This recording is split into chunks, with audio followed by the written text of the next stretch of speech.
18. Shall I compare thee to a summer's day by William Shakespeare? Class 12 এর মধ্যশিক্ষা পর্ষদের অন্তর্গত কবিতা। William Shakespeare, one of the greatest writers in the English language, known as the Bard of Avon. Shakespeare is the poet playwright whose work has been translated into every living language. He wrote through the reigns of Queen Elizabeth I and King James VI and witnessed the entry of technology into theatre.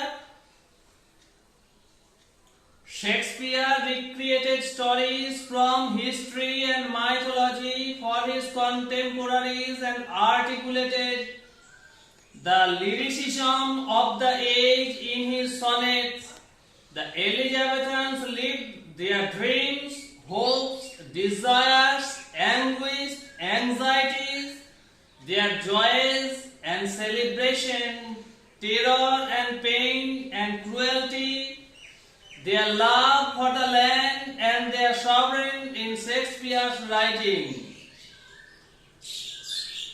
Today we celebrate his plots, his heroes and heroines, his blank verse, his soliloquies and his asides, his chorus, his highlands, his forest, and the sheer brilliance of his poetry and his imagination as among the best in the world literature.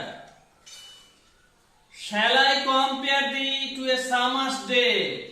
It is sonnet number 18 in Shakespeare's sequence of sonnet 154. His form of sonnet, 14 lines of iambic pentameter ending in a rhyme couplet, is known as Shakespearean sonnet. It has 3 quatrains followed by a couplet and follows the characteristic rhyme scheme AB, AB, CD, CD, EF, EF, GG. Some of the themes that he explored in his sonnets are the ravages of time, the brevity of life, and beauty, love, and the timelessness of beauty that can capture beauty and love. In sonnet number 18, Shakespeare captures the beauty of this young person in the very form of the poem. The poet therefore believes that this beauty, so inscribed in poetry, becomes a thing forever. One of the greatest love poems, sonnet number 18, presumably addresses a young man. In the first quatrain, the poet establishes the simile, probably the young man's superiority. In the second quatrain, the poet considers the changing face of summer. In the third quatrain, the poet bestows unchangeability to the young man through poetry. In the final couplet, the poet underlines the eternal beauty of the young man when it becomes inscribed in poetry. Written probably in the 1590s, but printed only in 1609 by Thomas Thorpe, Shakespeare's sonnet sequence thus comprises 154 sonnets. These are divided into 2 sections. The first section, sonnet number 1 to sonnet number 126, focuses on the relationship between the poet and the friend, while the rest are addressed to a dark lady. This sonnet number 18 in the sequence and is addressed to the poet's young friend, Earl of Southampton. এই সনেটটি সম্ভবত 1590 এর দশকে রচিত কিন্তু 1609 খ্রিস্টাব্দে Thomas থর্পে এটি ছাপার আকারে প্রকাশ করেন।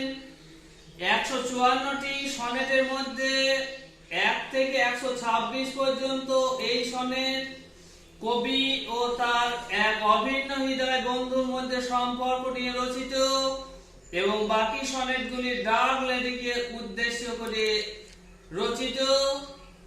আমাদের বর্তমান সনেট নাম্বার 18, এটি কবির এক তরুণ বন্ধু আর্ল অফ সাদাম্পটনের উদ্দেশ্যে লেখা। In sonnet number 18, out of Shakespeare's sonnet sequence of 154 sonnets, Shakespeare does compare his friend to a sweet day of the summer season. The poet therefore firmly believes that the beauty of his friend does simply betray more beauty and attraction than the summer season. The friend does possess greater loveliness and serenity than the happy summer day, with all its music and warmth. The beauty of the poet's friend is not subjected to death and decay, as it can just manage to withstand the onslaught and ravages of time. The poet asserts that his friend's beauty does stand superior to the natural beauty of a summer's day. That sun, the poet articulates and reflects, stands bright and sparkling in summer. The rays of the sun do appear at times scorching and unbearable. In fact, every natural object does suffer, inevitably and unavoidably transcends and decay, losing its fragrance, prime and lustre due to certain unexpected and accidental turnaround of events, that is, the currents and cross currents of emerging spectacle of fact. Again, the poet, in a brilliant and ineffectual style, does establish the superiority of his friend's beauty, as it does not suffer decay or destruction the way the objects of nature do suffer decay and transience in the process. The cold, cruel touch of death fails to drag down the imperishable beauty and splendor of the poet's friend, as betrayed, echoed, and